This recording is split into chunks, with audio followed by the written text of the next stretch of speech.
Good morning, everybody. I think you know it's morning. It's Amy and Jackie here with Design Your Life. And today we have a really special guest. We're excited to have Liana, and it's McGinley, right? Yeah. Okay. And Liana McGinley. And today we're going to talk about one of the wheels of our arena where environment. So Liana is going to help us with our environment, and I'll give you a chance to just kind of tell us a little bit about yourself and your background and whatever you want us to know about you. Yes, absolutely. Thank you, Amy. Thank you, Jackie. Thank you so much for having me on. My name is Liana McGinley. I live in St. Augustine, Florida, and I own the business Moss and Mint Home Organizing. I am a professional organizer who helps individuals, families, and even businesses get their lives out of chaos and back into order. I've been I've been professionally organizing since about 2017. To a wonderful organizer out of the Philadelphia region. We would organize in a lot of like pet houses and high rises. I learned a lot of the ropes through her.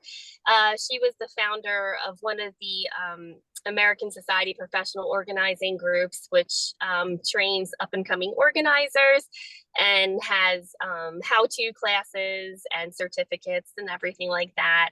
She encouraged me to start my own business in Southern New Jersey, which I did. And then the pandemic happened. We ended up completely actually unplanned moving to Florida in the year 2020. So, they say you can make life plans, and God's laughing sometimes. So we found ourselves in 2020 here in beautiful, sunny St. Augustine, Florida. I am a wife and mother of 3 children. 12 and 17. So we're kind of in a boat of all different lifestyles, all different ranges. We have moved a bunch of times. We are experts at decluttering and packing and resetting and renovating. Apparently, my husband and I love to renovate old homes. We had a brand new construction house here in St. Augustine and realized we wanted our old home back. So we found ourselves moving yet again, buying land out here. And we now have 16 chickens, 4 ducks, 4 dogs, 2 little kittens who are new to the family. Of course, our flock of children, and we're very busy. So I would say that my life is very relatable to a lot of my clients. A lot of my clients are business women who are managing businesses, working from home, managing households. Such a beautiful array of women out there, and men. Actually, a lot of my clients are either single fathers, widowers, bachelors, some of them as well. So everyone needs organizing in their life, and it's really, really great when a lot of people can reach out and say, hey, I need help. And I'm your girl for that. That is beautiful. And you made a really good point. It is really important to be able to reach out in the, when you need help in a certain area, because, we can't be experts at everything. Absolutely. And it's funny because I like to think that we're all so multifaceted, and organizing happens to be my but if you give me a spreadsheet with numbers and balances and medical insurance, and I have nothing but carnival music going on in my head as I'm nodding my head. For me, my mind, my brain, my hands, and my eyes all work like a giant Tetris board. And I kind of just innately know where things need to go. And I love to study the flow of a family or an individual and see what they need and how they need it done. So organizing doesn't always look the same for everyone. A lot of times, a lot of people have a picture of what they think their life needs to look like. But, everyone is different, and you got to do kind of just what works for you, what makes sense for you and your lifestyle. That is, go ahead. I was going to say, one of the things that we teach here in the Women's School is being able to outsource some of the things in as a mom, or, you know, as somebody who is just seems to be overwhelmed, and to be able to say, to give ourselves that permission, I need help, you know, I Mhm. need help. Yeah. And to realize that there's the stigma that I can do it all of myself. I can do this, I can do that. No, Mhm. we're limited human beings. I don't care what, you know, what you say, is that we are limited in our way.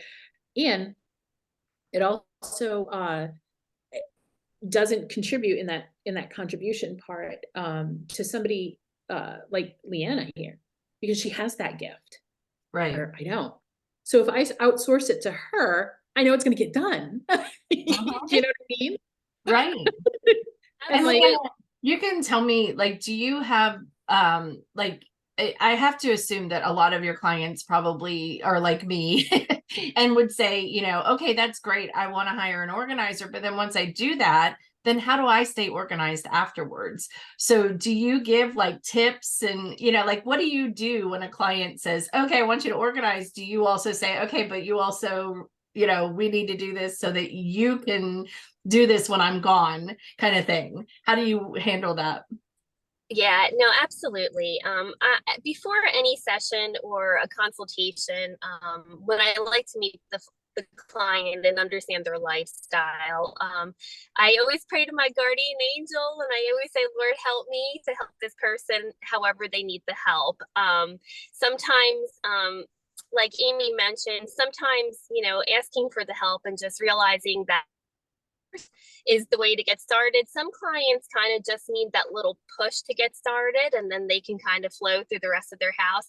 And then, just like you were saying, some clients just want the whole overhaul, and they want their entire space set, reset, and then maintained. So for some clients, it looks like maintenance packages where it's someone who I would visit on a regular schedule, like once a month or once every 2 weeks to reset.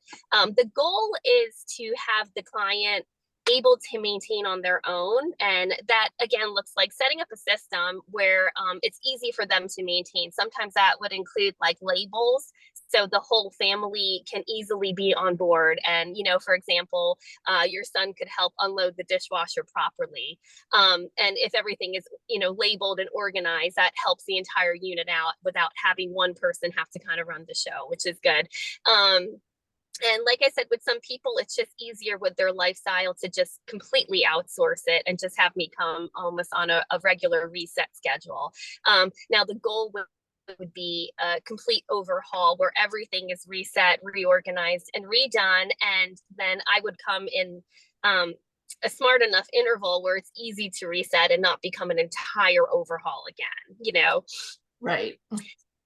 That's awesome.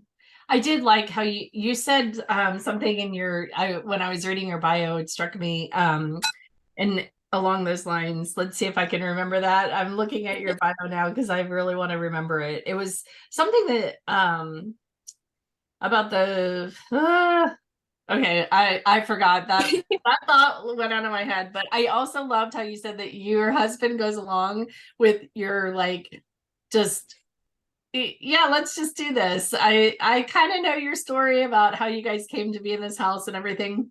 So what does that look like? Like, does your husband kind of just go, okay, yeah, we're gonna do it, or does he like jump all in and, you know, like organize with you, that type of thing?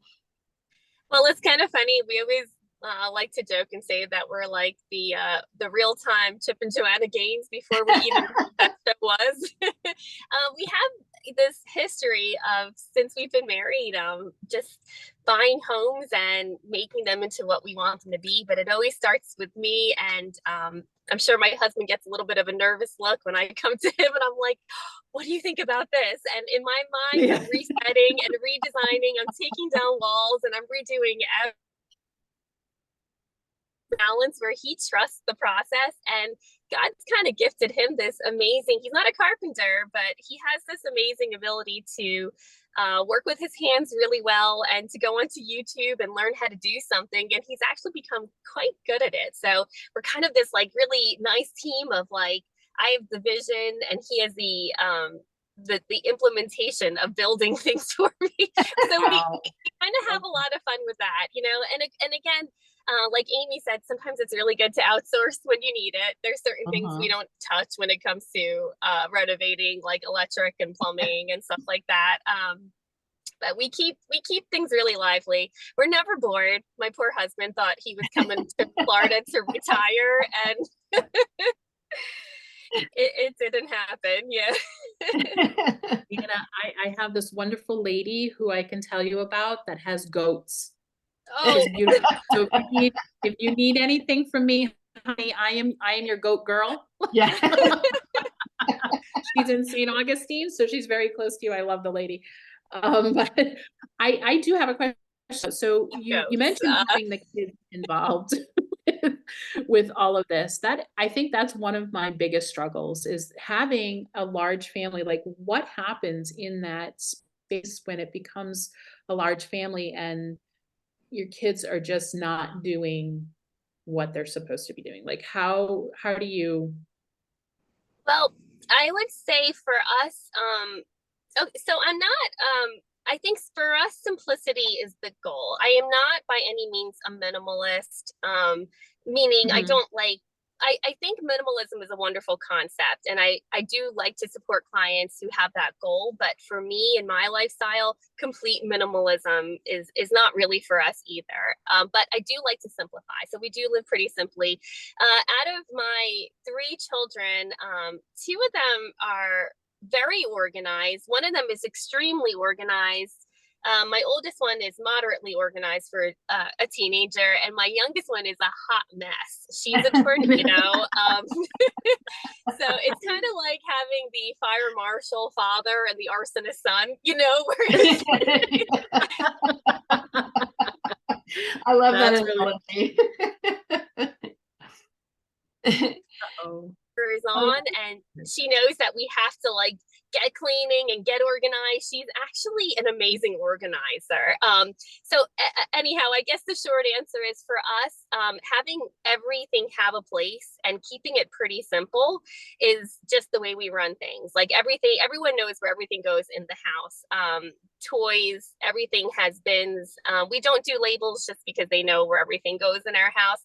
And with my youngest daughter, who has a hard time with following order, I really kind of have to stay on her. So I think as a parent, I try to just keep a balance of, let's make this fun, and okay, let's get to it. You know where this goes. Like, but a lot of times, you know, we'll do like family cleanups, where we, you know, sometimes I'll let her pick the station, so it becomes a little bit more fun to her.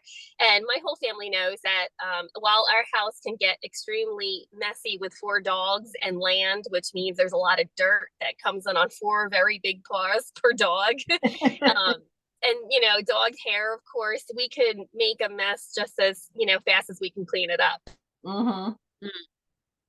Place, and everybody on board and turning up the music and blasting a country station and having a lot of fun with it, it becomes something we can tackle like very quickly. We can clean our entire house in about a half hour if we have to, which is great.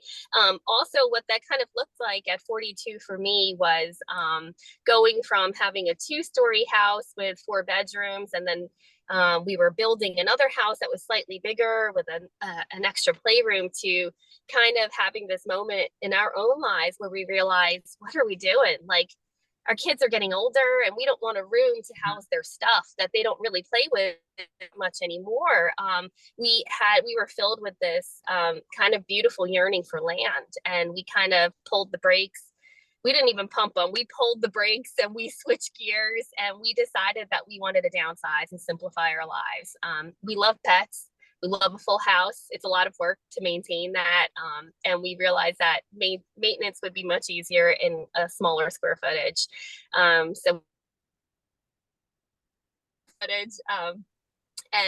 it's working out really, really good because, you know, like I said, it's much easier to keep up with. That's amazing. I love that you did that. And I love that you're addressing that, because I think, like, you know, I've seen the really massive, large houses, and they're beautiful, and, you know, it's nice to have space. And we kind of moved from an 1,100 square foot house to a 1,900 square foot house. And it does, like, we're still close, you know, and of course we have the 2 dogs and the 2 cats, so it got crowded very quickly in 1900 square feet.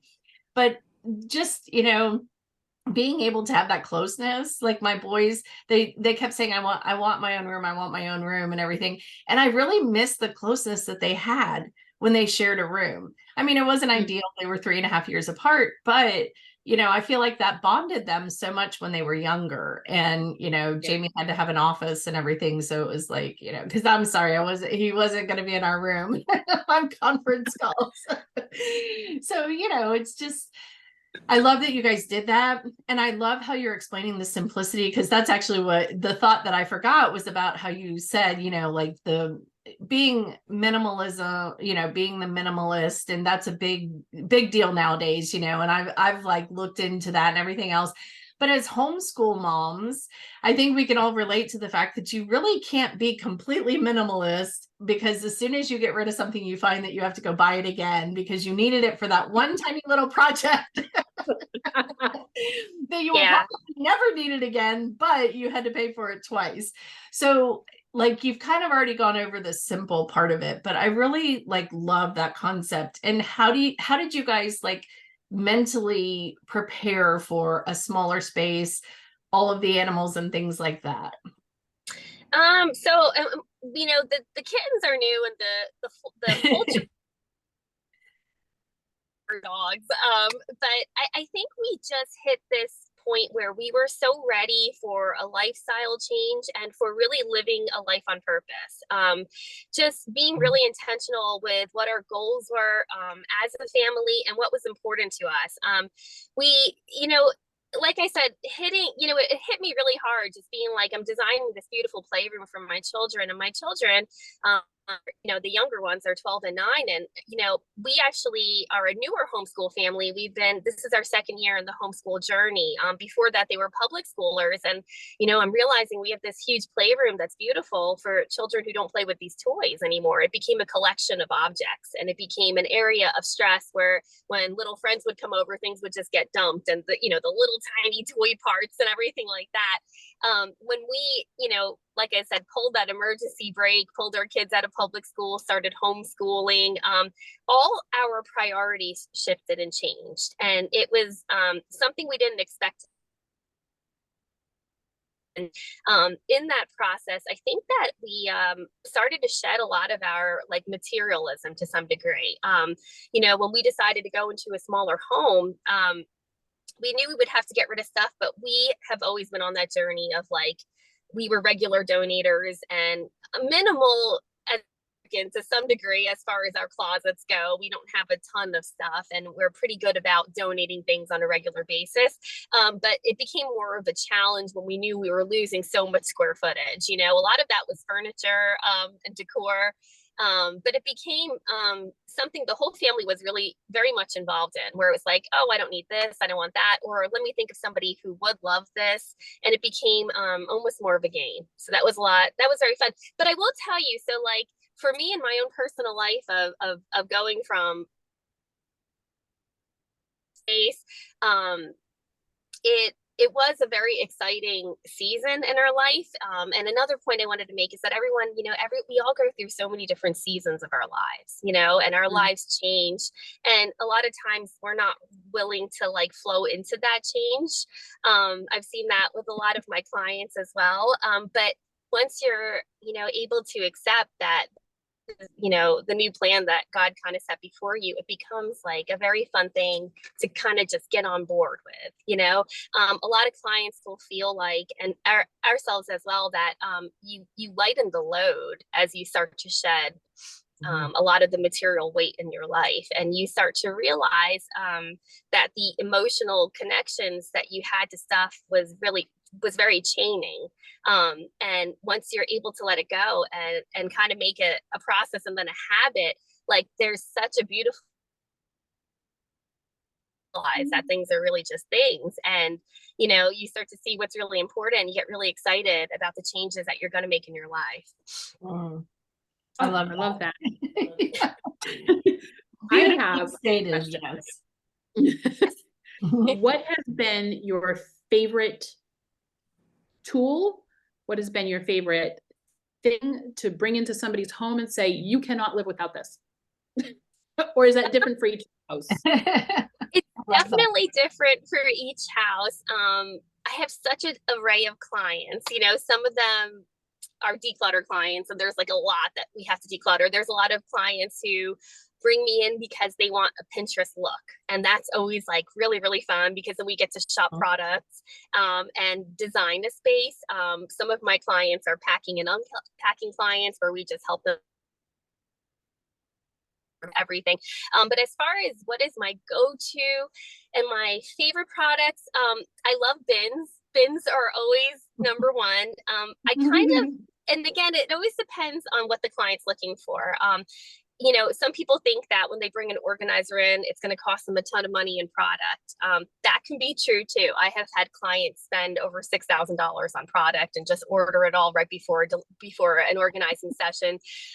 And it's because they really want to look and they want everything cohesive and matching. And that's, like I said, that's really fun too. But then I also have clients that actually have a ton of bins, and we love to recycle and reuse whatever clients have. Bins are so important though, just because you can categorize is so essential. Grouping, containment, acrylic bins are great because you can see through them. And then there's so many other, I would say my other favorite product, the unsung hero of the kitchen are bamboo drawer dividers. They come in 4-packs. You can get them at Walmart. I like to get them from Amazon. They're a lot, I think they're cheaper to order on Amazon. They're spring loaded. They usually match the wood of the drawers, and they're malleable, so you can adjust and move them. But it's so key to keeping all of those kitchen utensils. And it's great because if you have extra ones, you can reuse them in bathroom drawers or in office drawers. You have to watch the height of them a lot, just because you have to measure your drawers and make sure they'll accommodate. My other favorite product, my other go-to that I usually show up with are little clear drawer organizers. Okay. $11 or less on Amazon. They come in packs. Some of them come with little stickies on the bottom so they don't move. But again, they're just different sized rectangles and squares, and they're wonderful for they're multi-purpose because they're great in junk drawers, bathroom drawers. They can accommodate those odd utensils like garlic presses and corn cob holders. They're wonderful. You can put them in kids' rooms, and they're very cheap. Yeah, so those are kind of the go-tos for sure. Liana, I think my home would be a wonderful challenge for you. Only have you ever been in an Italian kitchen? Oh my gosh. I have. Oh my gosh, Liana. I have 2 drawers, 4 cupboards, and I have like this one little tiny space to prep, and then a smaller space that's between the stove and the sink, I guess, to do dishes. I'm not sure whether that's supposed to be. Like, what is this? And you left out, I have a large family. I have lots of dishes. I have lots of utensils, and oh my gosh. So it's definitely a challenge. It's such a challenge. Oh my gosh, I can't even. So I have learned Amy, to be able. What's that? Oh, send me pictures. Send me pictures of your space.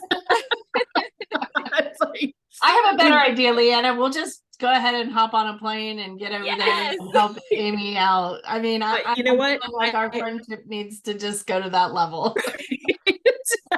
I have to say that the views make up for the lack of the kitchen in here. Yeah, but it's interesting. What I found, and this was even in my home in Florida, is the way that it was set up. So it was a, let's see, 1, 2, 3, 4, 5. It was a 5-bedroom home, right? A small kitchen and a small dining room area. And it's the same way here, where it's an Italian home. It's got 6 bedrooms. It's a small kitchen. Like, that just doesn't make sense. Like, did you people think about that? Like, you have all of these bedrooms. Wait a minute. They make everything from scratch. Where do they keep everything? Or are they right? not using all the tools we use here in America to make our lives easier? Jackie, I think they're lying. From scratch. I mean, think I don't know. How do they do I it? think it's all conspiracy theory as far as I'm concerned. Because I've had to, so we bought like an island for our kitchen because I had to have something, you know, I'm like, I can't do this. So we did do that. But I mean, other than it, and I have to say that it's big, like it's spacious in its square footage, but they have a tiny area to work. And It's so like for me, it's that not functional. Yeah. it's not fun, right? And Yeah. so I was just like, have you run into that in homes of just like, Oh what were yeah. people thinking when they made this? It's like, this is Absolutely. And I will say that learning the ropes in Philadelphia and New Jersey and then moving to Florida, my business really blossomed and I was able to reroute it and it really took off. And one surprising thing that all these homes that I were in Florida, you know, anywhere from condominiums to beautiful multi-million-dollar beach homes in Ponte Vedra, they a lot of them don't have closets, like enough closets. They don't have coat closets. Another thing in Florida is that there are no functional attics or basements. So you go from organizing these 3-story homes in the Northeast where, you know, traditionally basements and attics are used for storage of memorabilia or bulk items, and you lose it all in Florida. So that was very interesting. In those cases, you know, you got to use vertical space. You have to get very creative. There's a lot of these useless under the stair closets in Florida, but there's plenty of ways where you can make them useful. And that, of course, requires a lot of shelving or movable shelving on wheels, hooks, stuff like that. You got to get creative in Florida for sure, or you have to be pretty open to minimalizing your stuff and decluttering, which isn't a bad thing as well. I have a lot of clients who a lot of times in organizing as a professional, you'll see that a lot of the clients just want you to fit what they have in the spaces they're working with. And I'll do whatever you want me to do. But my encouragement for my clients is always, it feels better to let it go and to, you know, look at everything as a blessing and not a trapping. But I've also noticed there's such a connection into there's a spiritual connection in organizing for sure. And I can see something that makes me kind of sad sometimes is I can really see how a lot of my clients are bogged down in the weight of their stuff. And how paralyzing that is to their life, and just to, you know, opening that other door, that other season, and entering it. So there, it's interesting. I won't go into a whole talk about that, but there is 100% a very spiritual component to organizing. Know how I went from closet space and attics to, to all that. Great. I think it's amazing that you went there, because that is, I like, as you're saying that, I'm going, oh, that is so true. I totally get what you're saying. And, you know, because I've always had the philosophy, I don't know where I heard it. I'm sure I heard it from some, you know, guru or something, but like cluttered house, cluttered mind. And so whenever we start getting cluttered here, I'm always like in total chaos in my mind. And I'm going, okay, guys, it's time for a declutter because we are going to, mama's going to lose it. Well, it's interesting because sometimes like a physical cleansing of your home becomes a spiritual cleansing. And, you know, they have that saying that cleanliness is godliness. And I really, truly believe that the meaning behind that is really clarity.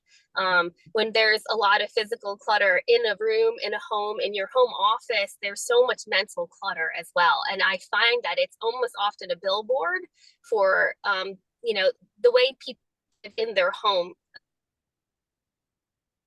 or the state of mind that they're in. But the really cool thing about that is there is so much beauty to organizing. And while I'm just helping their physical space, I can like literally see the load lifted and the light comes back in their eyes and the color comes back from like the pallor of their face. And it's like Christmas morning when they open the door and they're like, oh my, I didn't know I had this. I didn't know I had this. This is so refreshing. But it's really like, I really love what I do in so many ways because it's so fulfilling in my own soul, you know, to be able to, God gave me a gift. I'm a big weirdo with my brain as far as Tetris and, you know, the way my my, hands and my eyes and my brain all kind of collaborate. But he gave me a gift to help other people. And it was interesting as I developed my business and as it started to really so many times, with God being like, what do you want me to do with this? Because a lot of times I would see the trappings of materialism. And then there were all these questions in my mind of like, oh no, am I feeding materialism by being in this profession? So I really had some spiritual moments where I'm like, Lord, show me how I can help these people, and before a session with every client, I always talk to my guardian angel. And I always say, like I said earlier, Lord, help me to help these people, whatever that looks like for you. But I guess what I'm trying to say is I see it every single session, and it's such a beautiful thing. I'm running a business, but I truly do this as an act of service. Some organizers try to sell packages and kind of end up tethered to a client because the money's great, right? I don't do that. I go session by session usually. I always want to make sure that I'm the right person for them and vice versa, but I want to make sure there's progress and that I can help. Whatever that looks like. And sometimes it's a really big deal decluttering, and sometimes it's really just an overwhelmed mom, who has finally raised her hand and said, I need to outsource this because my children are my focus and my priority, and I just don't have enough hands and time in the day. And I will say that I completely understand where they're coming from. It's so easy to close a door and just be like, I will tackle this next weekend. And it's always next week and the next weekend. It's very overwhelming. And a lot of times it's like, analysis paralysis. They open the door. They're like, I'm ready to do this. Let's go. And then it's like, I don't even know where to start. And I need to just, it's giving me so much stress and anxiety that I need to just close the door again. But that's how stuff like materialism and stuff really becomes your captor, and it can fill you with all of these really bad feelings about yourself. And it can start like this cycle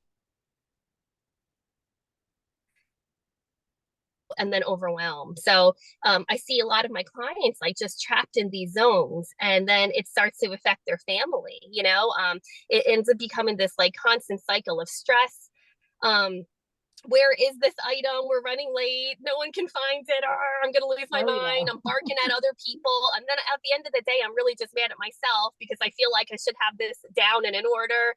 And also it costs money. They're buying repeat items. There's 12 measuring tapes because we can't locate the one, or, stuff like that. So that's me.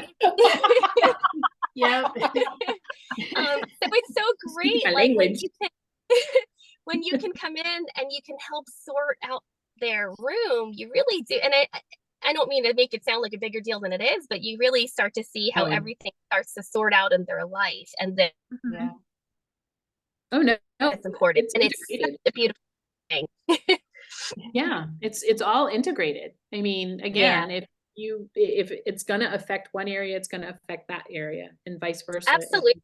Right. And I know like our God is a God of order. He is not a God of chaos. And I know that chaos always comes from the enemy and distraction. And that's why I guess like back to the whole spiritual component, like there is really such a spirituality in organizing and keeping an organized home, because the disorganization is very distracting. And I think that like when you can get organized one little space at a time, you start to like vacuum out your brain too. And it gives you like clarity to let God in and figure out like what your service is in this world. But it's like the enemy likes to keep you distracted with so much stuff, So I don't know. It's very interesting, but I think organizing I'm obsessed with. It's a beautiful obsession. I love it. I love hearing you talk about this. This is great. Yeah. I agree, because I've learned so much myself, and even just like I'm sitting there going, yes, like because we teach a lot of things, or coach a lot of people in a lot of these areas, and so much of what you're saying, with this organization and the mind and the spirituality and everything, like this just it reiterates the connection that all of our different arenas have. And I love hearing what you have to say. Your spirituality has always like amazed me since I met you. Like you just seamlessly bring that into everyday life and conversation. And I think that's such a beautiful gift, because I think that that's more powerful than, any lecturing we can do, any, like banging the gospel into someone's head, kind of thing. But just, as I'm listening to you, I'm just feeling so much motivation, not just for organization, but like, kind of getting that clutter out of my head to make space for that spiritual side of me. And having, that peace when I'm like sitting down to pray, I'm not looking at, 50,000 things I should be doing instead. And I love that, how you seamlessly tied that in. So thank you for sharing that. You haven't. Oh, thank you. I think at the end of the day, like, all the stuff in our life, they're blessings. Like, they really are. We're so lucky in this country to be able to obtain, so I think, like, I try to remind my clients that sometimes when they're having a hard time, like, donating stuff, but having like kind of like a mental position of like, what can I give? How can I share this with other people instead of hoarding stuff? Like, we're not meant to hoard stuff. We're meant to receive the gift, appreciate it, and move on, So I think, and again, I think a lot of time we end up holding on to things that we feel a lot of guilt about, whether it's stuff or, events in our life or anything like that. But it could definitely be really fun. Yeah, it's definitely really freeing. You can, organize a space, one room at a time, but just like you can organize any area of your life, just one room at a time. But I think it's important also to like work with our own natural inclinations and work with who you are. If you don't make yourself do that, and I think that everyone can get their life in order. You can start small, set goals for yourself, keep it fun. Start one drawer at a time, not even one room at a time. Sometimes that's too big, one little junk drawer, one bathroom drawer. If you homeschool, start with just, the kids' books and everything like that. And it kind of is a very contagious thing. You'll see the progress that you make. You got to work on your own time. I have tons of tips and tricks if you guys wanted to know for organizing as well. But one more thing I would love to share with you guys if we have time for it. So there's a concept I've always been very fascinated about, and I'd love to just share with other people, because I don't think a lot of people in this country know much about Swedish death cleaning. Have you? Swedish death cleaning? Yeah, like it's an awful term. Yeah, like okay. Yeah, so I know it's a real harsh title, but it's such a beautiful concept. So there's something called Swedish death cleaning, and it's something that's practiced regularly between like the ages of 45 and 65. And what that really is, it's when a person in that age range goes into their home and but it's actually such a beautiful thing, because it's almost like this thing of like aging and being like, let me evaluate my life. Let me start with my house, and let me go into all the eaves of my home, and then into the mental eaves of my mind, and let me consider my possessions. Let me be grateful for them, and then let me designate are with them. So it's basically a process of going through your entire house and then your entire life, and starting with usually like the attic, going through all of that memorabilia. It's a reboxing of things and a redesignating. So it's a purging of most of your facilities, I would say, and letting go of things that you don't even know why you've hung on to for 20 or 30 years.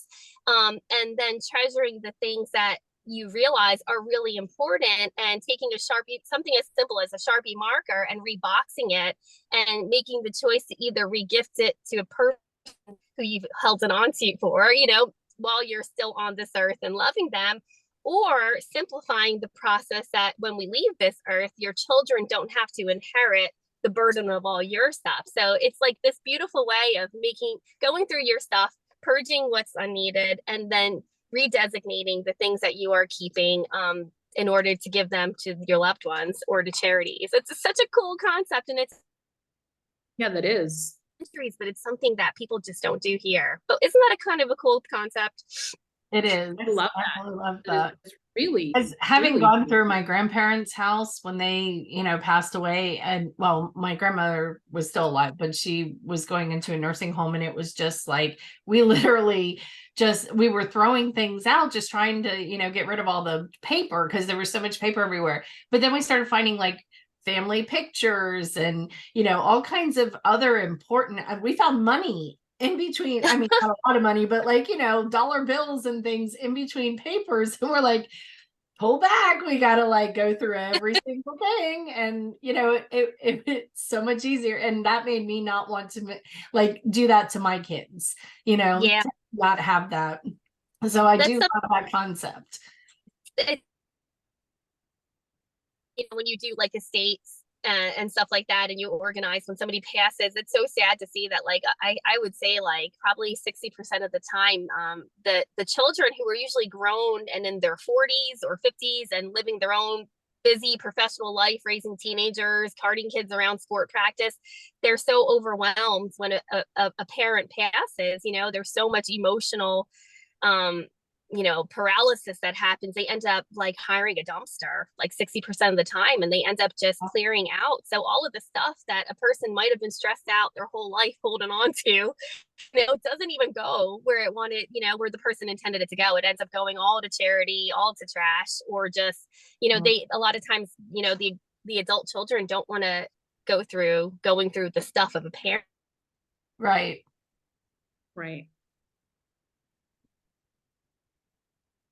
Oh no, I hope we didn't lose her permanently. Oh no.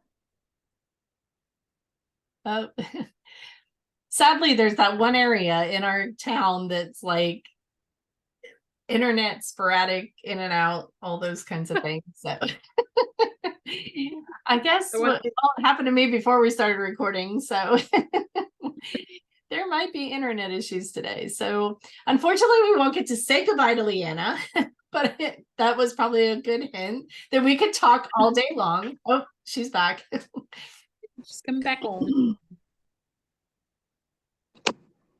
We'll give her information in our comments. Yes. Ah, there she is. Hi. She's Sorry, kind I of don't getting know in there. No, that's okay. Hey, it happened to me earlier. There must be some issue. Excuse me.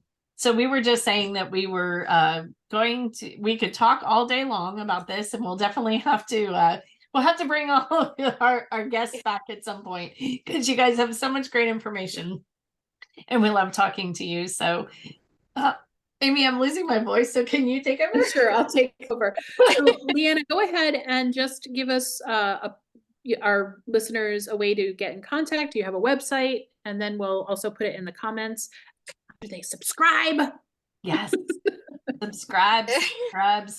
Yeah. Sure, no problem. My name is Liana McGinley.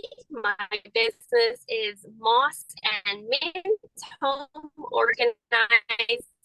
My website is www.mossandminthomes.com. That's AND. And you can always email me at info@mossandminthomes.com, or you can text the number there, and I'd be happy to help, of course, any way that I can. Yeah, and that was Moss, MOSS, and AND, Mint, MINT. Yes. Okay. All right. Perfect. And we will put it in the description, so that way it's easier. Yeah, we'll put it in the descriptions. Thank you. Thank you. Thank you so much for joining us. It was so great to have you on today and to see you. And oh my goodness, thank you for sharing all these beautiful tips and tricks for the rest of us. I can't wait to see. Thank you so much for having me on, and thank you for everything that you guys do as well. You guys are wonderful. Thank you. Thank you. Well, we're going to sign off now. Everybody have a beautiful day, and we will see you again next week. Take care. Ciao, ciao. Ciao, ciao.